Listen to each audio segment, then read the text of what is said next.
Bonjour à tous, c'est toujours Jean Chancelière qui vous parle depuis la semaine dernière. J'espère que vous allez bien, que vous avez passé un bon week-end. Il fait bien chaud pour tout le monde, mais bon, vaut mieux ça que des fortes intempéries. Bon alors, comme je vous l'avais dit déjà la semaine dernière, je voulais vous refaire une petite repiqûre sur tout ce qui va être l'assurance habitation pour que vous compreniez bien les petits écueils à éviter. Donc pour refaire court, pensez bien aux objets de valeur, qu'elles soient déclarées, mais surtout que vous ayez une expertise ou des valeurs qui soient indiquées par votre bijoutier. Pensez surtout également à vos protections, et puis surtout pensez également à une autre chose, c'est le nombre de pièces principales que vous déclarez dans votre appartement ou dans votre maison. C'est hyper important, parce que une pièce principale, ça va être une pièce qui va faire jusqu'à 30 mètres carrés. Si elle fait plus, les assureurs considèrent souvent que ça fait 2 pièces, et donc ça va être salon, salle à manger, cuisine, chambre. Voilà, le reste, c'est pas considéré comme des pièces principales. Pensez bien à le déclarer, parce que si vous déclarez 4 pièces et qu'en fait vous en avez 6, ben si vous avez un sinistre, ben l'assureur, il ne t'ouvrira pas de vous dire, monsieur, non, moi j'ai un problème parce que vous aviez déclaré 4 et vous avez payé 500 balles, et puis en fait vous en avez 6 et vous auriez dû payer 800 balles. Donc résultat des courses, je vais vous appliquer la règle proportionnelle entre la prime que j'ai perçue, celle que j'aurais dû percevoir. Résultat des courses, votre sinistre, il fait 10 000 euros, je vais vous appliquer la même règle proportionnelle. Donc résultat des courses, de vos 10 000 euros, vous allez retomber à 6 000. Voilà. Une chose aussi importante que je voulais vous dire, j'ai eu pas mal de retours sur tout ce qui était orthographe, sur les émissions que l'on fait. Alors c'est vrai qu'il y avait pas mal de fautes de synthèse et des fautes d'orthographe. Alors la raison en est simple, je vous le dis, c'est parce que la personne qui nous a monté le site est américaine. Elle fait ses études de droit international en France, alors elle avait les syntaxes américaines qu'elle traduisait un petit peu en français, et c'est pour ça qu'il y a eu quelques erreurs. Elles vont être maintenant rectifiées, puisque elle est repartie dans son pays pour continuer ses études. Donc maintenant, ça va être fait par des gens directement ici, du bureau, pour qu'il n'y ait plus de problème. Aujourd'hui, je vous aborde quoi? Les prix en assurance. Alors, qu'est-ce qui se passe? On répète, grosso modo, vous avez les courtiers d'assurance, c'est-à-dire les gars qui travaillent avec toutes les compagnies d'assurance, les agents d'assurance qui, eux, travaillent principalement avec une compagnie d'assurance, et puis les mutuelles.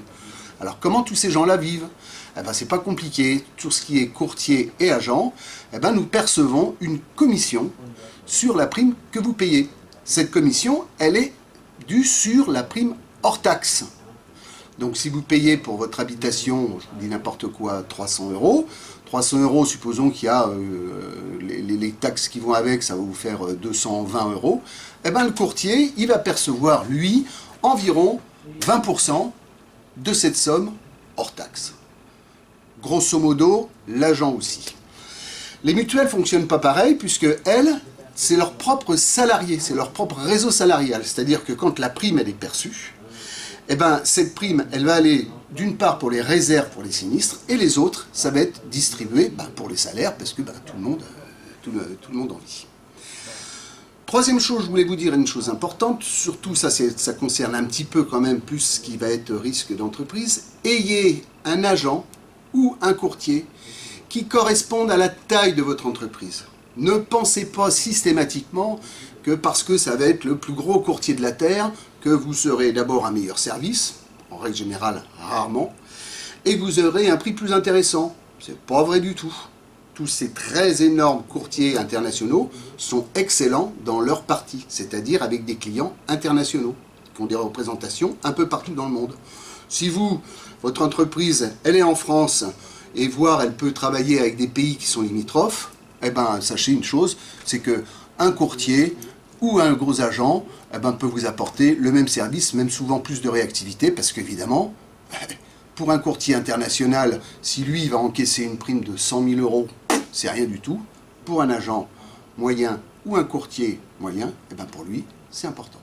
Donc pensez-y, ne croyez pas que c'est parce que c'est l'énorme qui fait que c'est vachement mieux.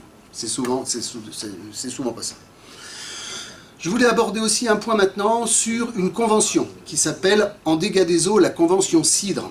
Elle s'adresse surtout pour les gens qui ont un appartement, avec un voisin en dessus, un voisin en dessous. Que vous soyez locataire ou copropriétaire, cette convention des dégâts des eaux s'applique. C'est quoi? Je vais prendre un exemple très simple, vous allez comprendre. J'habite moi au 3e étage et j'ai un voisin qui est en dessous au 2e étage. J'ai mon récipient d'eau, ma baignoire, un truc comme ça qui fuit, ça déborde, ça coule chez le gars du second.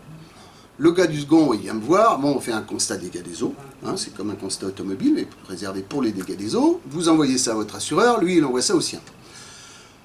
Le gars qui est au second, lui, son assureur va lui dire, chiffrez les dommages. Hein, appelez un gars pour qu'il vous dise, voilà, il y en a pourtant pour réparer la fuite ou le plafond.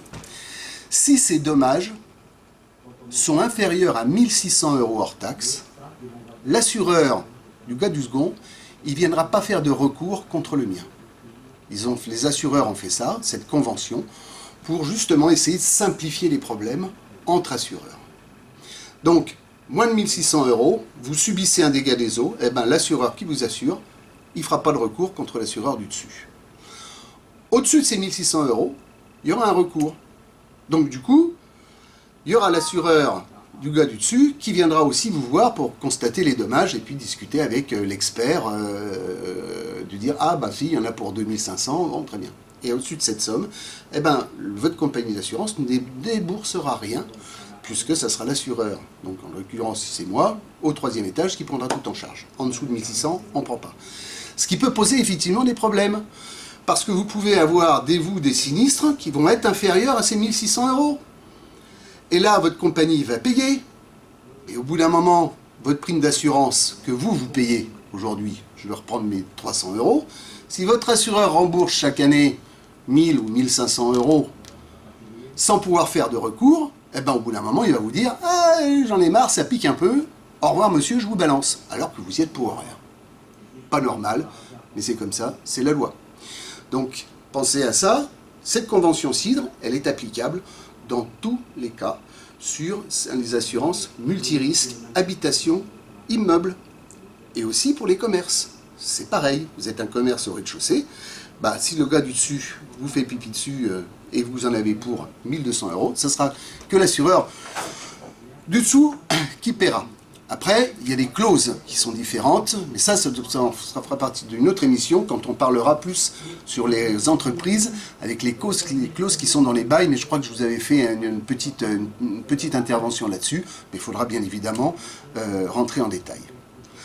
Qu'est-ce que je voulais vous dire aussi? Important, pensez en assurance habitation si vous avez des valeurs ou si vous avez même une entreprise dont vous êtes propriétaire.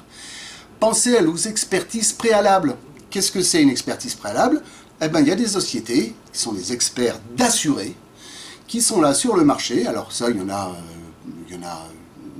allez, je veux dire une bonne dizaine qui sont reconnus et agréés par l'ensemble des compagnies, qui viennent chez vous pour vous faire une expertise préalable à un sinistre.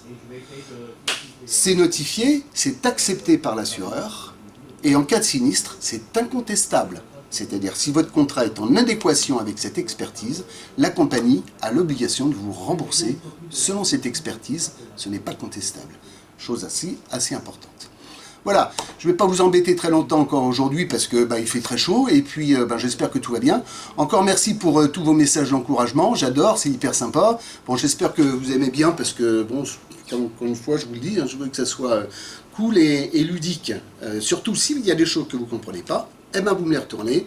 Moi, avec nos équipes, on va vous y répondre. On est en train de se structurer. C'est normal. Mais bon, ça m'encourage un petit peu parce qu'il y a de plus en plus d'adhérents. C'est hyper sympa.